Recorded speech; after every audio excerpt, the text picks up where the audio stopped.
IELTS listening MCQ. IELTS listening MCQ নিয়ে টেনশনে যদি থেকে থাকেন এবং এটার জন্য যদি আপনার আইএলস প্রিপারেশনে ঘাটতি থেকে যাচ্ছে, এই জায়গাতে যদি আপনি থেকে থাকেন, আইএলস প্রিপারেশনের লিসনিং পার্টের এমসিকিউ নিয়ে আপনি অনেক যন্ত্রণায় আছেন, আপনার মাথা খারাপ হয়ে যাওয়ার জোগাড় হয়ে যাচ্ছে, আপনি অনেক টেনশনে আছেন কি করবেন, কারণ একটাও হচ্ছে না বা হলেও খুবই কম হচ্ছে। আপনি যদি এই জায়গাতে থেকে থাকেন তাহলে আজকের এই লেসনটি শুধুমাত্র আপনারই জন্য। আজকে আমি আপনাদেরকে যেটা দেখিয়ে দেওয়ার চেষ্টা করব সেটা হচ্ছে আইএলস লিসনিং মডিউলের যে এমসিকিউটা রয়েছে সেই কোয়েশ্চেনের ধরনটা কোথায়, আইএলস এর পক্ষ থেকে আপনার জন্য কি কি ধরনের ডিস্ট্রাকশন আসতে পারে, কিভাবে আপনাকে ওরা এখানে ডিস্ট্র্যাক্ট করার চেষ্টা করবে, আপনি কিভাবে নিজের জায়গাতে ঠিক থাকবেন এবং আপনি কিভাবে সঠিক আনসারটা খুঁজে বের করতে পারবেন। আর যদি একেবারে বুঝতেই না পারেন সেক্ষেত্রে কোনটা আনসার দিলে আপনার আনসার হওয়ার পসিবিলিটিসটা সবচেয়ে বেশি থাকবে, এটাই আজকে আপনাকে এনশিওর করে দেওয়ার চেষ্টা করব। Welcome to my channel IELTS care. প্রথমেই আমরা আগে বুঝে নেই যে আইএলস এর ক্ষেত্রে, আইএলস লিসনিং এর ক্ষেত্রে যে এমসিকিউ পার্টটা রয়েছে এটা কোথায় কোথায় আসে। আইএলস লিসনিং এর পার্ট 2-তে এবং পার্ট 3-তে এই দুইটা জায়গাতে এমসিকিউ আসার সম্ভাবনা সবচাইতে বেশি। পার্ট 2-তে যেখানে স্পিকার থাকে অনলি একজন, সে কোনো একটা কিছু বর্ণনা করে, আর পার্ট 3-তে মাল্টিপল স্পিকার্স থাকে, ন্যূনতম 2জন, কিছু কিছু ক্ষেত্রে 3জন পর্যন্ত থাকতে পারে। তারা নিজেদের ভিতরে কোনো একটা আর্গুমেন্ট এবং গ্রুপ ডিসকাশন করে থাকে। এই ধরনের জায়গাতে আপনার এমসিকিউটা সবচাইতে বেশি আসে। প্রিভিয়াস হিস্ট্রি অনুযায়ী এবং প্রিভিয়াস আমাদের যে কালচার রয়েছে, প্রিভিয়াস কালচার অনুযায়ী আমাদের দেশের স্টুডেন্টরা বা আমাদের দেশে যারা আইএলস অ্যাসপাইরেন্টস রয়েছে তারা আইএলস লিসেনিংয়ে এই এমসিকিউটাতে সবচেয়ে বেশি প্রবলেম ফেস করে। আমি স্টুডেন্টদেরকে পড়াতে যে আমি লাস্ট 8-10 বছর ধরে আইএলস স্টুডেন্ট পড়াচ্ছি সিন্স 2015, তো পড়াতে যে কিছু অভিজ্ঞতার সম্মুখীন হয়েছি, পড়াতে যে কিছু ফর্মুলা নিজে অ্যাপ্লাই করেছি ছাত্রদের উপর, করতে যে দেখেছি যেগুলো কাজ করে, সেগুলোই আমি চেষ্টা করবো আজকে আপনাদের সাথে শেয়ার করার। আপনাদের যদি আইএলস মক টেস্ট নিয়ে ঝামেলা থাকে, you can contact with me, আমার সাথে কন্ট্যাক্ট করে আপনি আইএলস মক টেস্ট দিতে পারেন। আর আপনাদের যদি আইএলস প্রিপারেশনে সরাসরি আমার সাথে কানেক্টেড থেকে নিতে চান তাহলে you can like my Facebook page and you can join my Facebook group. এগুলোতে আপনি আমার সাথে 24/7 কানেক্টেড থেকে আইএলস প্রিপারেশন নিতে পারবেন। তো চলুন আপনাদেরকে নিয়ে যাই কম্পিউটার স্ক্রিনে এবং দেখিয়ে নিয়ে আসি পিন পয়েন্টে আইডিয়াগুলো কি, এবং এরপরে স্ক্রিন থেকে ফেরত আসার পর আপনাদেরকে দেখাবো যে কিভাবে আমরা এগুলো চর্চা করতে পারি, নিজেদের ভিতরে এগুলোকে নিয়ে আসতে পারি এবং স্কিলগুলোকে আরো বাড়াতে পারি। চলুন আপনাদেরকে নিয়ে যাই কম্পিউটার স্ক্রিনে।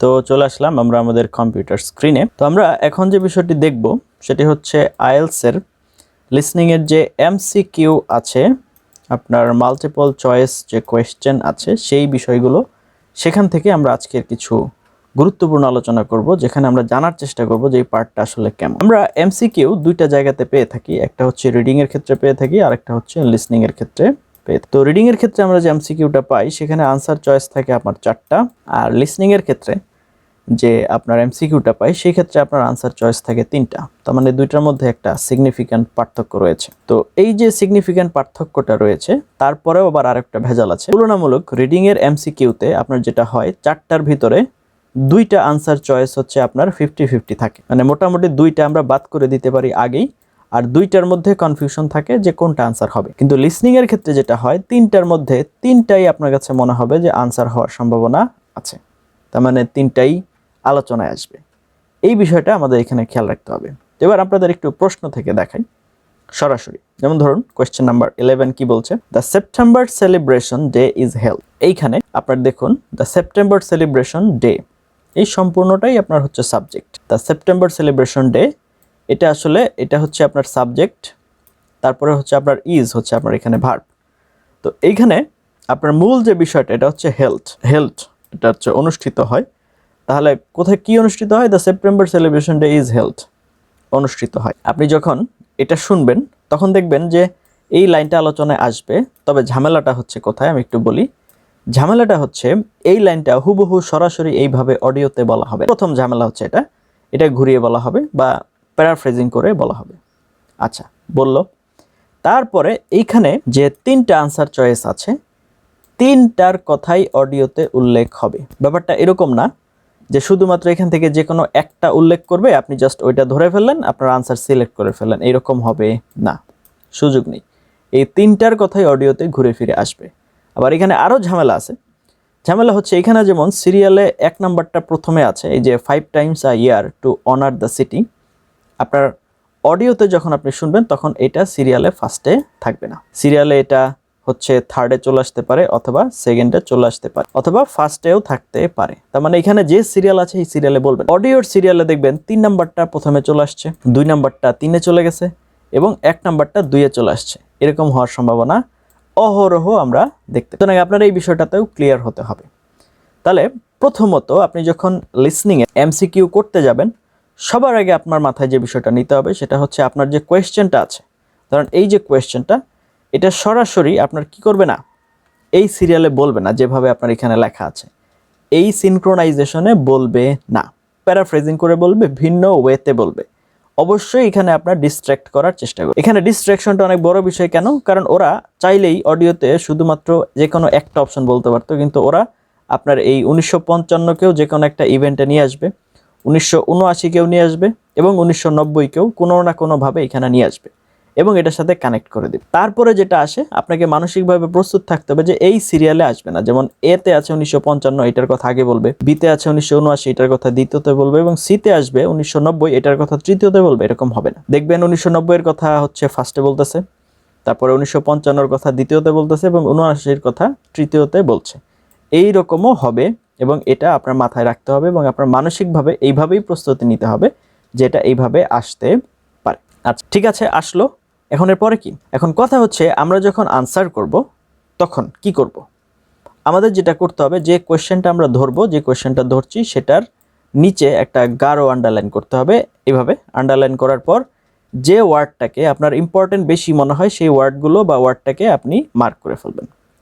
The park, park still uses, park uses, যথেষ্ট।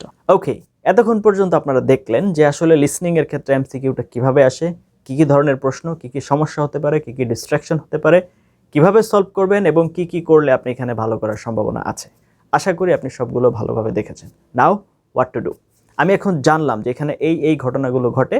এখন আমাকে কি করতে হবে? এখন আমাকে চর্চা করতে হবে। অ্যাজ ইউ নো, আপনি সারা রাত ওয়াজ শুনলেন, সকালবেলা যদি আপনি ফজরের নামাজ না পড়েন, দ্যাট মিনস হচ্ছে ওয়াজ শুনলেন কিন্তু আপনি আপনার কোনো কাজ করলেন না। ওয়াজ নসিহত শুনলে তো লাভ হবে না, সেটা কাজে লাগাতে হবে। কাজে না লাগে শুধুমাত্র শুনলে আপনার কোনো বেনিফিট এখানে হবে না, রাইট?